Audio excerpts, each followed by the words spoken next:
আমরা যখন Facebook use করি তখন অনেক বিজ্ঞাপন চলে আসে, যেমন অ্যাপসের বিজ্ঞাপন চলে আসে, ওয়েবসাইটের বিজ্ঞাপন চলে আসে, গেমসের বিজ্ঞাপন চলে আসে। এটা আমাদের বিরক্তির কারণ। মানে এই নোটিফিকেশনগুলো কীভাবে অফ করবেন তো আমরা এই ভিডিওতে জানবো। তো ভিডিওটি শেষ পর্যন্ত দেখার অনুরোধ রইল।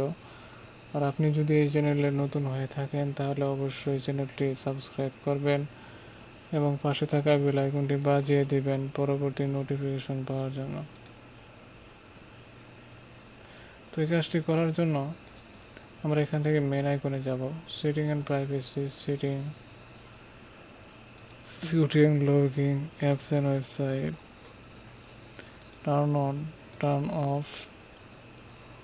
তো আমাদের কাজ শেষ হয়ে গেছে। তো ভিডিওটি শেষ পর্যন্ত দেখার জন্য আপনাদের ধন্যবাদ জানাচ্ছি এবং চ্যানেলটি সাবস্ক্রাইব করবেন এবং পাশে থাকা বেল আইকনটি বাজিয়ে দেবেন পরবর্তী নোটিফিকেশন পাওয়ার জন্য।